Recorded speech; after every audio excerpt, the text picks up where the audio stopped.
Yossi, thank you so much for being here with us today. Thank you, Molly. Thanks for having me. I want to start with what actually inspired you to start the business of Gettacar. Sure. So, Get a Car, I like to say, was the culmination of just a lot of trial and error in the car business. I'm seeing firsthand what it was like for people coming to my store, our store, really my family store, and the experience people had to go through for this super impactful. Buying a car, right? Second largest purchase the average consumer makes in their lifetime. It's just a very shitty experience. I think it took me some time from my teen years when I started in the car business all through college to realize that I wasn't content with that and I wanted to build and do something better. And so, as I learned the business, I grew a traditional dealership business here in Philly. Ultimately, I got to the point where I said, I'm going to build a better way to do this thing that we call buying a car, which again is just this little sliver of someone's life, but it's an important one. You may buy a car in one day, but you might own it for 4, 5, 6 years. And it's obviously an expensive purchase. So that was really what gave me the drive. And I said, look, I want to create a way better experience and just a better way for people to buy and own a car. Definitely. What was that moment where you were like, okay, this is enough? I'm realizing how shitty of an experience it is to be going to a dealership and dealing with XYZ. I'm going to start my own business. What was that for you? I was already running Danny's, right? So going back, right, my background. So grew up just, helping my dad, flip cars. Sort of what I knew, but I was also had a lot of side hustles, like sold iPhones, like sold candy at school, like just anything I could get that was legal that I could get my hands on, built websites, apps. And for me, I was at the dealership and actually, let me take a step back. As I mentioned, I was already running the business, but the tipping point that got me to say that I have to build this and do better was actually I was sitting in the showroom one day and our business had really flourished, 3 to 30 million in 4.5 years, organic, no investors, profitable. Wow. And I was watching, I was just looking, right? We do this thing where like, in a dealership, you call it the floor, you look at the customers, you see what's going on. And I just realized that like this just doesn't make sense anymore. I sat there and I said that it sort of just hit me that simply. I had thoughts before that, right? Let's not pretend like that was just this crazy epiphany, but I was just living it. And so at that point, I stared at these customers sitting there slouching with like crossing their hands, their arms, and I'm like, we got to do better than this. So that was part of it. The second part of it was I was at dinner with a couple of buddies, actually for a friend's birthday, went back to their house and said, hey, there has to be like, what is this better way that I can do this? Right. After I saw this experience, I said, what is the better idea?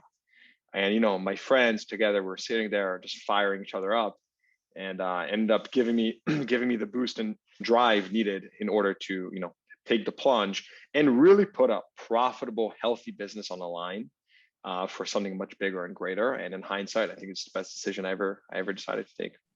That's incredible. How did you go about funding? So funding is a fun one. It was, first of all, I didn't even think about funding, as you can imagine. I was like, oh, let me just kind of bootstrap and figure it out.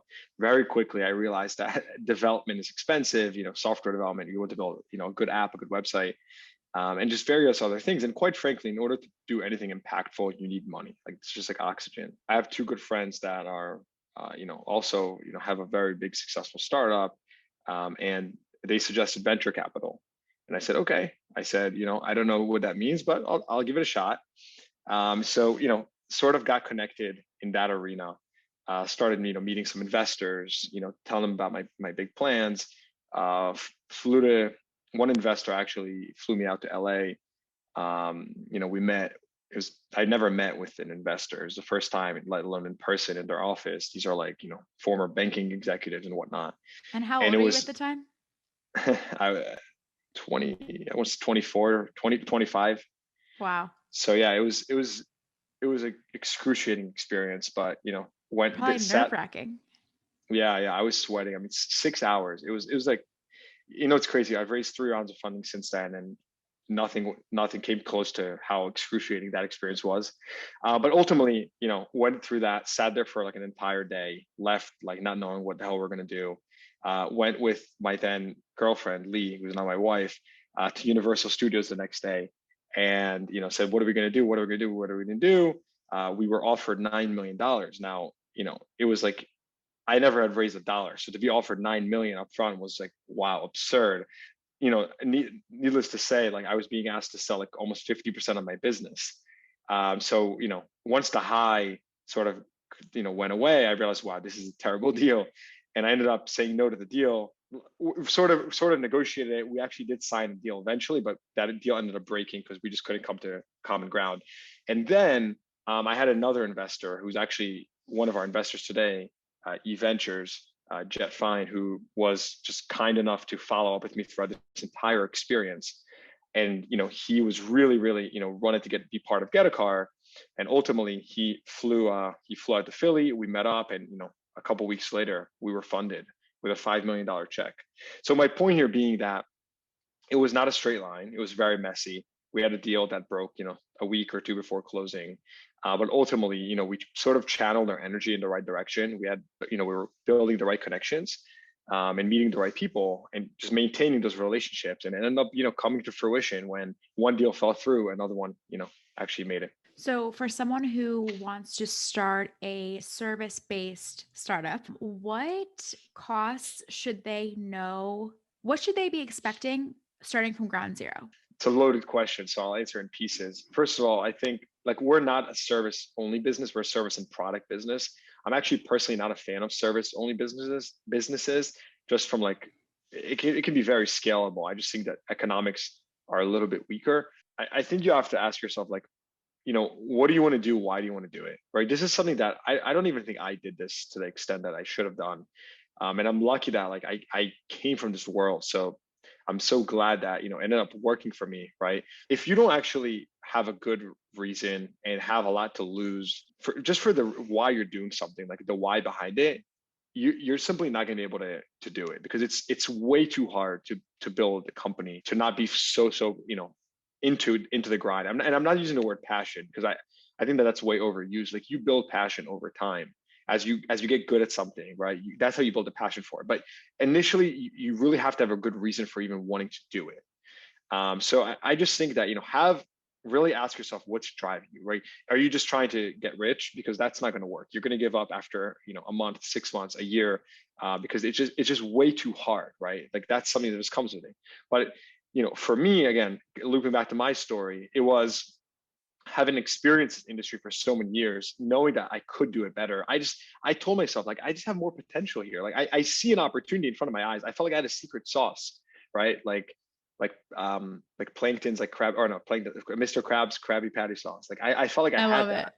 I felt like I had that. And so I said, like, I can't not do something with this. It was at my fingertips. I knew something the world didn't, right? So that was my reason. Plus, I put everything on the line for it, right? I put an existing business on the line. So I couldn't give up.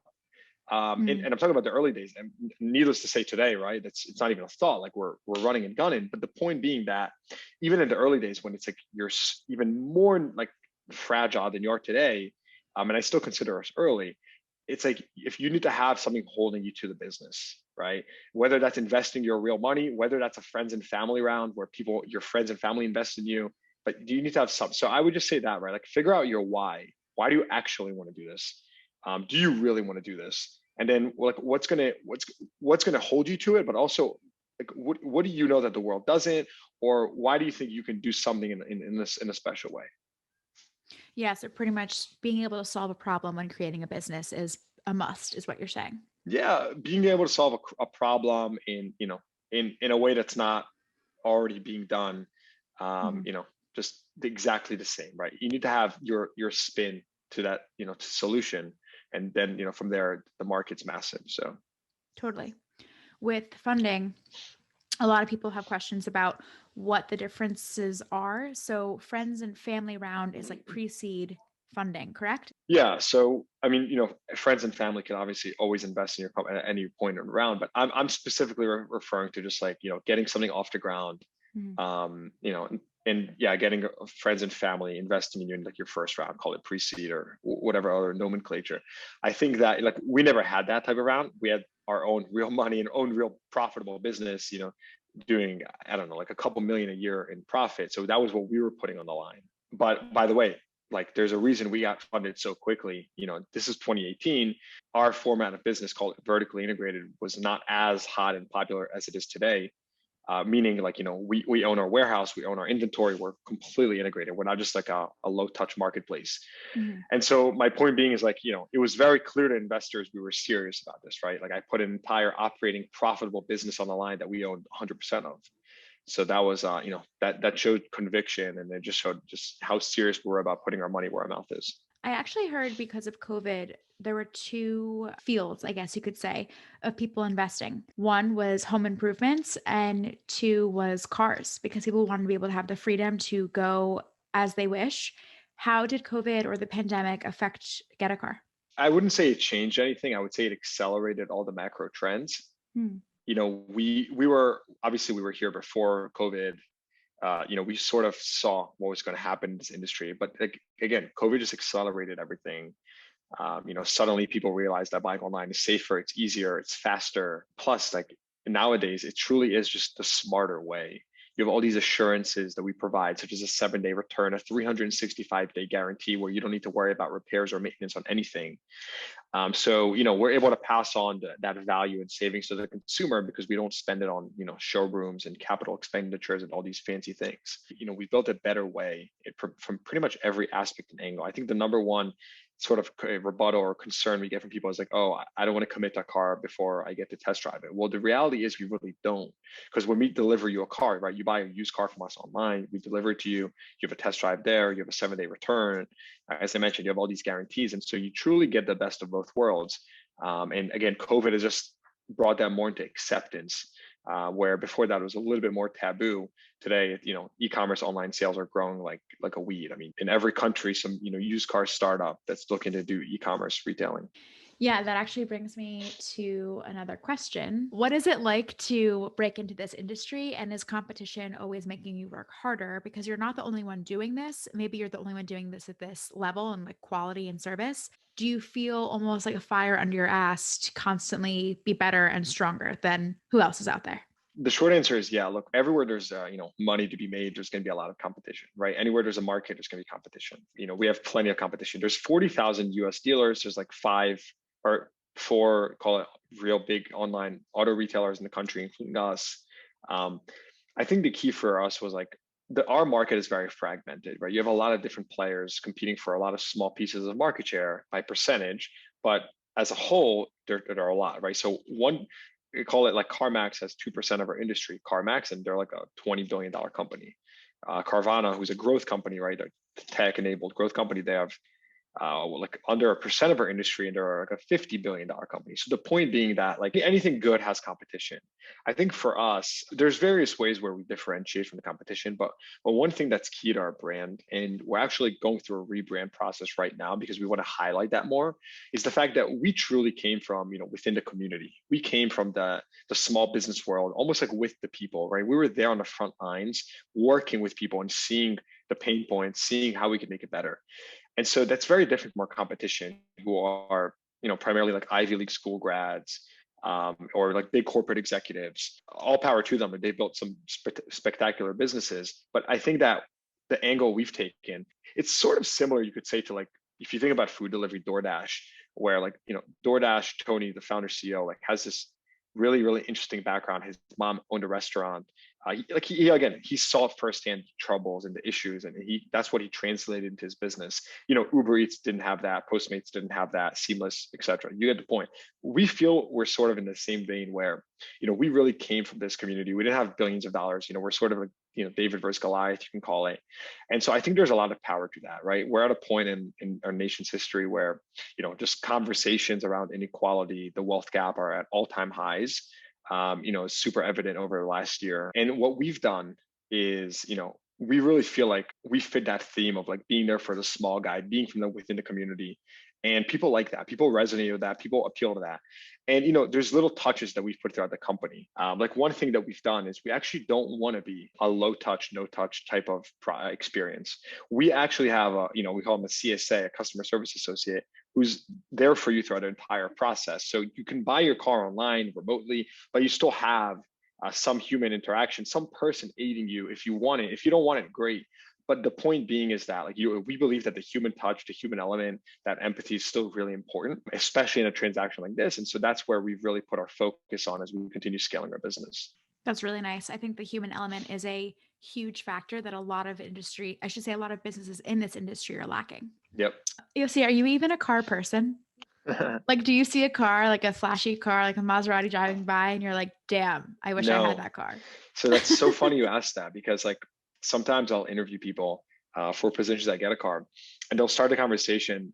I'm assuming to appeal, like, I'm assuming, but to say like, oh, like I've loved cars, and I always right away kind of say, I actually don't. I really don't care about cars.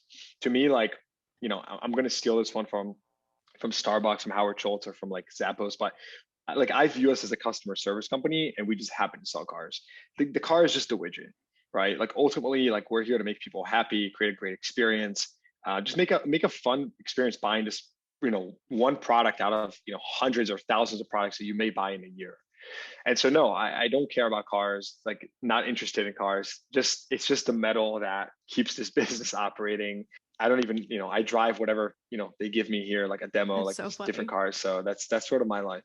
I had a feeling. I really didn't know, but I was like, I gotta ask. That's funny. Why did you think that? I feel like I see you as like a very business oriented person. So you probably don't Yeah. give a crap about like the trends or like the looks. You care about like the meat of the stuff. I give a crap about the trends you post on your stories. That's the trends I care about. So let me I know love it. when there's a new taco place in town. That's the trends I care about. I will. That's so funny. Okay, so to go back to investing and funding. So how much capital do you think is needed for starting? Like what does someone need to get started?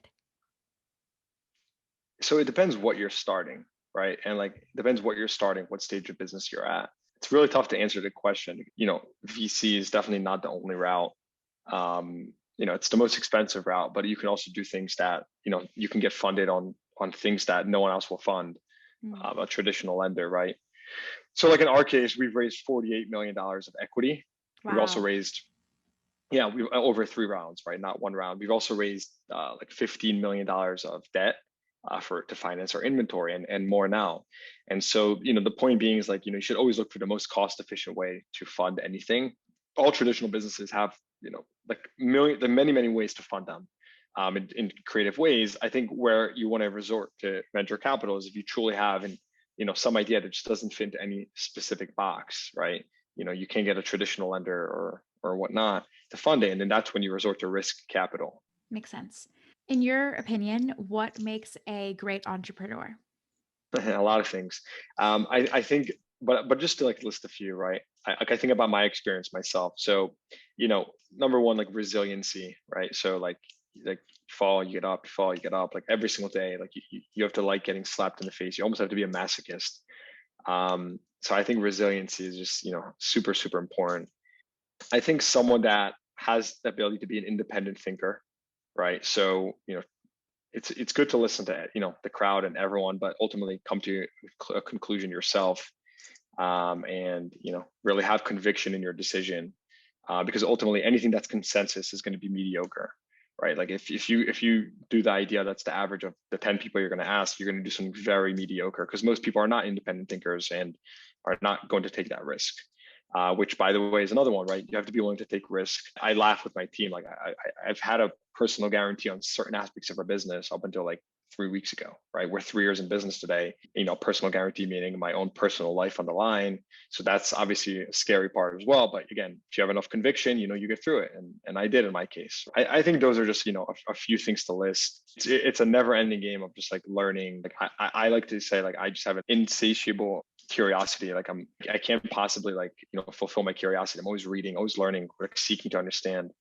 So I think those are just a few things that are really, really important. And just it's crazy how like you read about them, they're trite, they're cliche, but then it's like you put them in practice, it's like, oh wow, like it's so true, every one of those things. So What are you reading now, and do you recommend it? I don't really read books. I prefer like short form, like articles, some podcasts, just stuff where you can get like quick tidbits of information. So I just like learning in a different way, that like as opposed to reading one long book. I like to really kind of diversify the information I'm consuming across a lot of different channels and people. Of course, love asking questions to an annoying degree sometimes. I'm the same way too. Here we are. I love asking questions. What is the culture like at Get a Car? What's like you walk in and what's the vibe? The vibe. So the vibe is good. What we do, so we Vibes actually are good. vibes are good, right? I mean, look, like our core values are just to be like very simplistic about them, like transparency, empathy, curiosity, and tenacity. We have like our cool slogans around them and whatnot, but basically that's as a company what we value, and we really try to put it forth. Now, there's many ways we live our culture, our values, and ingrain into our culture. We do that by hiring on that, firing on that. The way we build products for the customer are based on our values. The way we encourage our team to interact. I mean, really, what we look for in a person, aside from competency, aptitude, some principles, we look for, are they a core value fit for our company? So we're really building a company that where we're doing something in an industry that's very antiquated, something that's different, something that's, up until very recently, I could even argue today, but online car buying in general wasn't very consensus. It was like weird. Now COVID again changed some things, and so we really try to keep a very very visionary culture where people want to try things, take risks, not be afraid to innovate within the company, for and do things for the customer that is completely not expected, and just empower the team constantly, right, to keep trying things like that. So it's a constant learning thing. Culture is a living breathing organism within any company. I'm sure any leader you ask will say that, and it's definitely been like a learning experience for me.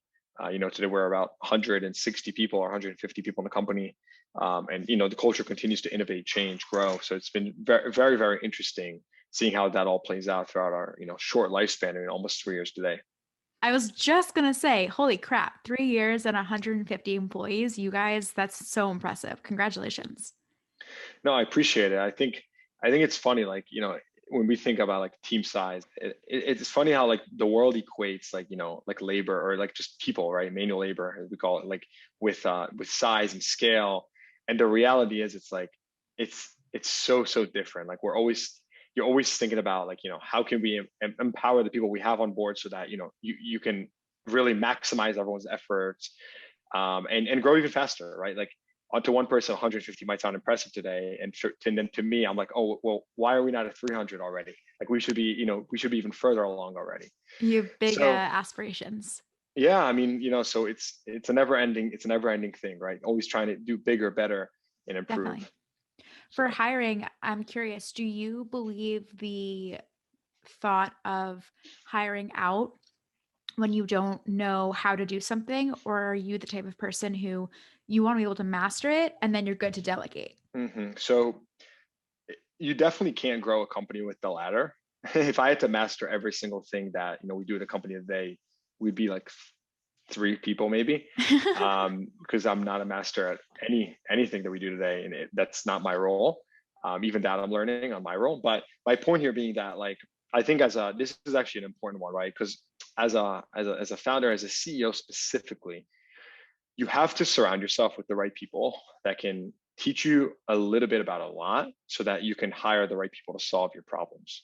So, right, I'm constantly surrounding myself with people that are, especially at my scale, subject matter experts in their fields. I'm still, Swiss Army knives as you're smaller. I'm still hiring some Swiss Army knives in certain areas, but also subject matter experts. But the point being that you need to constantly hire for your weaknesses, especially when you don't have a team built out. And what I do is I actually have brought on a lot of advisors to my company. So just people that are just board advisors that I'll call them. If I need to hire a head of marketing, a head of whatever operations, a head of finance, a head of HR, any role pretty much, right? So that'll teach me, they'll teach me a little bit, about like what I should look for, the questions I should ask. And I can tell you, after every single hiring process I've done, I felt like I've learned so much about that role, what success looks like, right? The key performance indicators of a good, a person in that role. So it definitely teaches you a lot. But I would ultimately say, as soon as you identify, right, the main thing is to identify what is your problem that needs to be solved, and then from there, you can really ask yourself, okay, what type of profile is going to fit to solve this problem, and of course, get some other subject matter experts in your network. I actually think there's a Philly company right now, I forget their name, that essentially does this for you, where like if I want to hire someone to run I don't know, social media, right? I'm using it as an example. It's typically, I think, for more executive positions, but this company will actually vet the candidate for you on like a, on the skill level. So it's a really, really cool idea, but that's ultimately the way I would approach it. I firmly believe that it's best to not always be the one talking in the room and like furthermore not be the smartest in the room because you're always able to learn and grow if you keep your mouth shut and you're listening. So it's cool that you kind of have a similar mentality as far as hiring. Yep. Going back to how you said you need to be able to pick yourself up when you're down over and over and over. If you had to guess, how many failures have you had thus far? um, I think it depends what your definition of failure is, right? One of my friends actually likes to say, like, you either win or you learn. So I like that line. But Mm, I think, every single day, I'll just define failure as things that don't go your way, right? Every single day that happens, every single moment, like literally, like it's rare when things do go exactly your way. So I think the key is like being very disciplined and regimented and saying, okay, like, why did this not go my way? Like, how can I make this go my way? Like, what is the core issue behind it? What did I do wrong? Right. Figuring mhm. that out. And I think that's why I get so excited when people give me feedback, or, if I ask a question and I learn something, because it means that, now I can make something better. I can make it go my way. But that's like, if you're growing anything, like things are just not going to go your way because you're entering uncharted territory. Like you're going to make mistakes, and so that's just part of the. It's. I think it's having no respect for your mistakes, right? And what I mean by that is like, once you get to a mistake or something, it's not about like dwelling on it or think like it's great. You can think about it, but like moving on. Okay, like why did I make that mistake? How do I move on? How can I fix it so it doesn't happen again? So being like disgustingly disciplined about that to the point where Mhm. it's like it's like you're almost like mechanical about it constantly, like, and then that just helps you improve and move even faster as you're growing the company.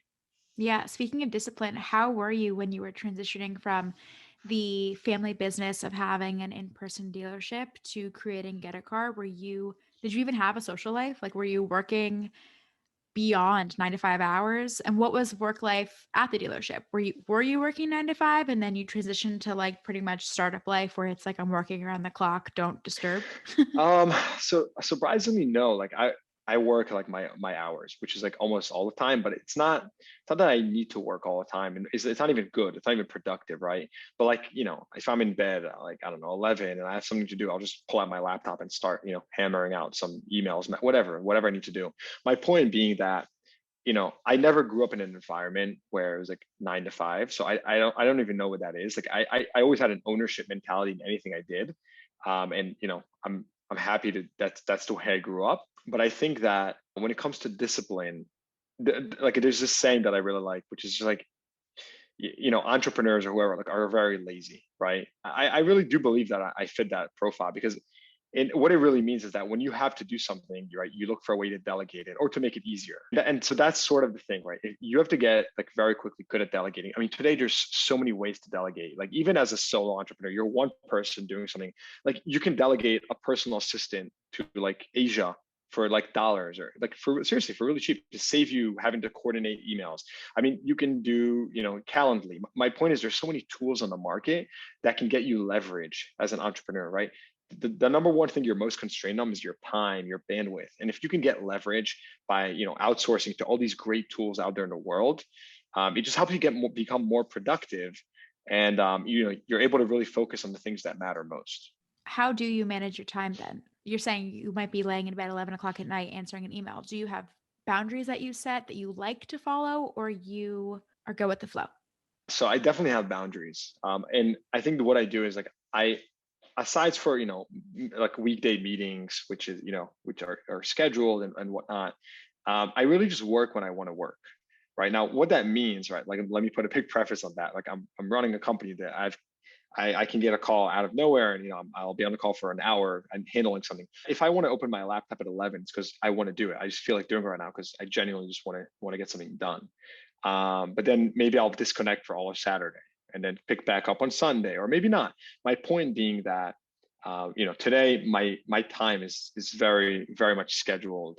I wouldn't say I'm a slave to my calendar. I like to keep a lot of openings for just strategizing and just thinking time, which I think is very healthy and important. But otherwise, I'm at a point in the company where like I'm very conscious of my time, I like to go into meetings with clear agendas, just clear objectives, right? Just make the best use of my time, really focus on transactional meetings. And it's super important, to me as the leader of the company, the way I view things is, right? Like I'm the resource driving this company forward from the top. If I'm not fully focused on the right things that are impactful to us growing the business, hitting our objectives and, ultimately just the targets we've set out to our investors and board, then I'm doing a disservice to the entire company. And so it's super, super important for me to be very, very conscious of my time, where I spend every single minute. I've literally like set like a mental, call it hourly rate for myself, where like, there's things where I just won't do. It doesn't matter if I can do it. Maybe I do have the time to do it at the moment, but there's certain things that I just refuse to do. Of course, I still get them done. Like that's the whole point of building the proper, just proper delegation around yourself. But then it allows me to stay very focused on, what's most impactful, most important. And then I follow that up with doing like postmortems, meaning I'll look at my calendar from the past week. I'll say, okay, did I spend too much time on one thing? Did not spend enough time on another thing, right? Like last week, I came to the conclusion that with one of my executives, I'm not spending enough time, right? So this week, I'm fixing that moving forward. So it's just things like that, like continuously iterating on the way you're operating, and also learning from other great people that work really well and just best practices, so you can be more efficient and effective. I think that entire thing is so mature that you even have in motion these reflection times where you're like, yourself so well, where you're not going to waste time and you want to make sure that all of your time moving forward is as efficient as possible. That's fantastic. Yeah. Yeah, and it comes back to something that I always say, like to my direct team. A company grows exponentially, right? But people typically grow linearly. You constantly, we need as a team, like to be from going from a $10 million to a $20 million to 100 to 200 to a billion to whatever $20 billion company.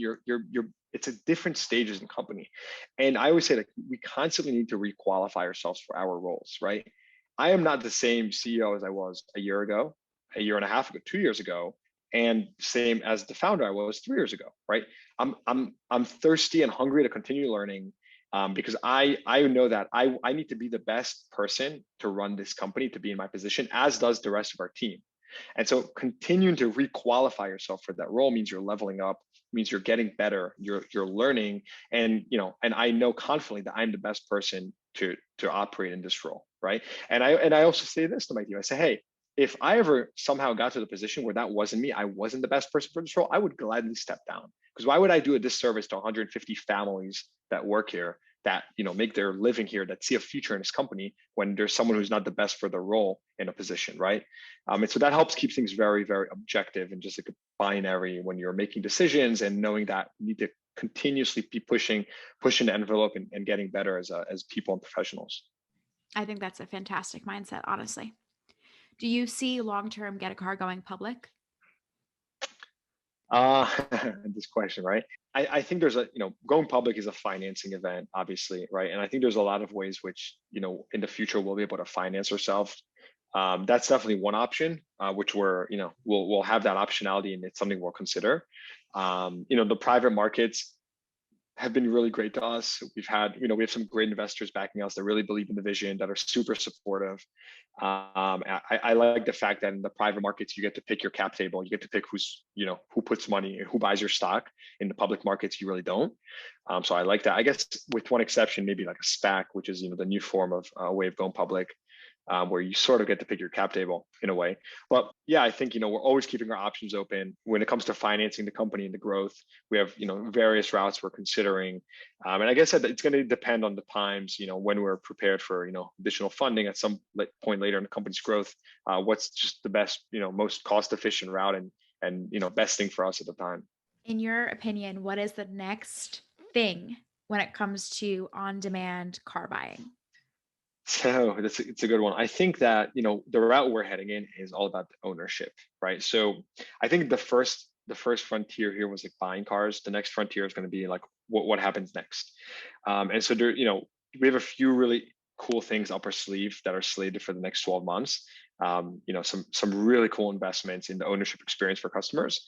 But I think that that's where our industry is headed. Like I think that that's just simply the next frontier, And when you look at all of the players in the market, it won't be just like, hey, come buy a car from us or come buy a car online, but rather it'll be similar to the path we're headed in, which is like, hey, buy a car online, great, right? Get it, simply in minutes and all that. But by the way, now that you're an owner of this company, you have, this perk, that perk, we save you that time, we make this more convenient. And I just think that, that's where the industry is going to continue to head, especially given the fact that just the buying space, online car buying space is really heating up with a lot more competition. And, different players are looking to strengthen the customer experience, but also differentiate themselves. Customer wise, who is Get a Car actually for, and what areas can the cars be purchased Yep. from? So geographically, we're delivering from New York to Virginia, to DC, and expanding to Virginia as well. So that's really that focus on that Eastern Seaboard, where we're still we're a fast growing player, and we feel like we have still so much more to conquer. On your first question, who's it for? So this is a very interesting one because we're going through a rebrand process right now. I think one of the issues we had in our company was actually knowing specifically, very clearly who we're for. One of our advisors is a CMO of a Fortune 500 company, very successful, built a cult brand. Actually, I'll name drop him, right? His name is Jay Livingston. He's a CMO of Shake Shack. What he was telling me, we were walking through how much Shake Shack knows about their customers. Just it's insane, right? But at that scale, right, that's how it should be, right? And even not at that scale, even before that scale, knowing your ideal customer goes to the gym at 6 p.m., shops at these stores, eats these food, has a plant in their house, literally, crazy stuff like that. For us, we're still in that process of figuring out what is the demo and the psychographic of our core customer, right? We know a few things. We know our customers skew younger relative to our competitors. We know that we definitely over index on women who come to us to buy cars. We know that if you took a cross section of our inventory, we're right in average pricing, but a little bit more value, right? Which is a good thing. We deliver more value to our customers. And we also know that we're not the cheapest and we're not the most expensive, right? We're a reasonably priced, fair retailer. What our next job now is to figure out is specifically what is that psychographic and demographic of our customer, more specifically than just over index on women, and maybe call it mid to late millennials. So that's a fun project. Hopefully by next time we speak, I'll have that details for you and tell you this person drives on the highway at 5 p.m. and takes phone calls after 9:30 p.m. That's so funny. When Dan and I were looking for cars, we were checking out all the different platforms and services that offer, car buying. And I think something that's really cool that Get a Car offers is such straightforward financing. I don't know if that was your idea or you were able to collaborate with execs on your team, but the fact that financing is not only available, but so clear. There's no games. I think that's a huge touch point for Get a Car, and I'm very impressed by it. Yeah, financing it's a huge part of buying a car, right? 95% of our customers finance with us. So it's an insane number. And as you can imagine, really important for people to know they're getting the best deal, the best rate. And I think what we pride ourselves on is the fact that we pass on just we'll actually take your info, we'll shop it out for you, we'll do that service, and then we'll get you the best rate possible. And so you can rest assured that we've actually worked with we work with various lenders to make sure we get you the best deal possible. And ultimately we pass that on to you, and you're home free. So it's definitely a really important part of the car buying process. What is a non-negotiable for you, both in work life and your personal life? So for me, work life, I need to set boundaries. Otherwise, I feel like I'm working around the clock and it's hard for me to shut down, even though I love what I do so much. And honestly, that kind of goes work life and personal life, but you get what I'm saying. What would be yours for both? I have too many to list. No, look, I'm also really big on boundaries, right? And maybe not necessarily time, but in certain aspects. But in general, like I said, I'm just very stingy of my time, and I keep things very very regimented, so that I know my focus is being channeled the right way. I guess one of the things that's really important for me is maintaining some time to having some time to just think clearly. I think there's this idea that, you have a calendar, you have all these slots, you need to fill the slots with meetings and whatnot. And I just really don't believe in that. I actually set like every day, like at 12 o'clock, I'll set like like I call it like power time or whatever, but just an hour from 12 to 1 where I don't have nothing scheduled for that hour every single day, right? I do this.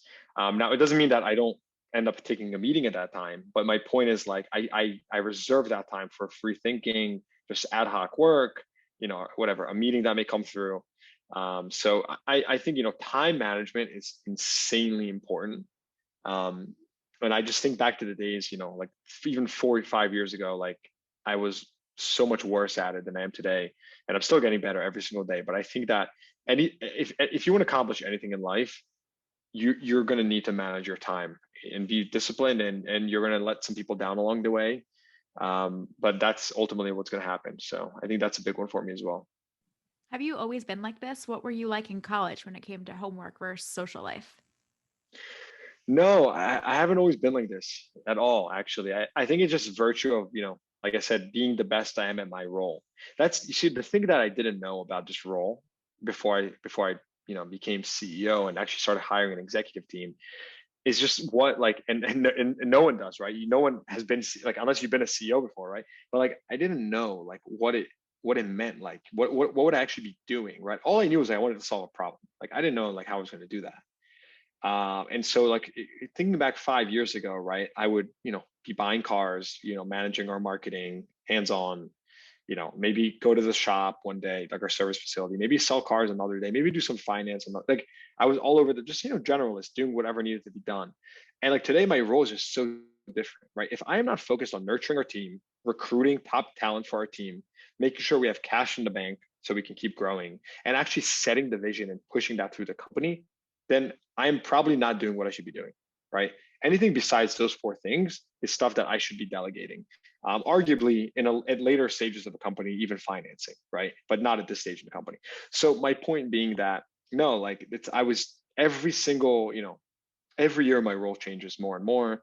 Less now in the sense that I am more or less focused on what I should be focused, but I am always getting better, evolving, and it's just so different from what it used to be. And again, I'm lucky that I actually like doing what I'm doing, because I can't imagine someone that kind of gets into this world, and then I guess if you realize you don't like it, and you probably give up relatively quickly because it's just not fun and it's really hard. So that's something that never goes away. It only gets harder. Even though you think it gets easier, it doesn't get easier. That's fair. What is one product that has bettered your life that you recommend to family and friends? Come on, this is an easy one.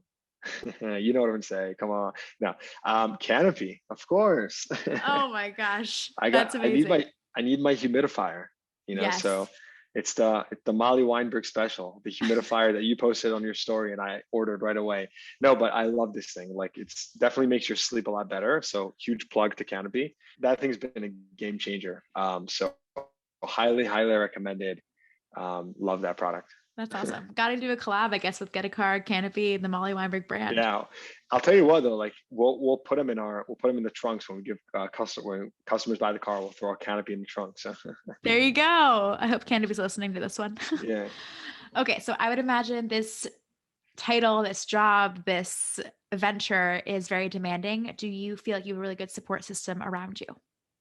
absolutely. Just like the nature of building something and being an entrepreneur, like it's sort of, you suck people around you, right? Like I work with my mom, my dad, like my siblings, everyone around you suddenly like becomes part of your life. In one way or another. Again, they don't all work for Gettacar, but my point is like something in my life, some management of something, they're involved. But I think that like support system is massively underrated. Like if you don't have a good support system, you're toast. Especially me, like solo founder. Like I don't have a co-founder, so I don't have someone to vent to. So I definitely have to give massive props to Lee, my wife. She takes all the heat. She's that person that at night I have thoughts in my head. I consult with her, super high EQ.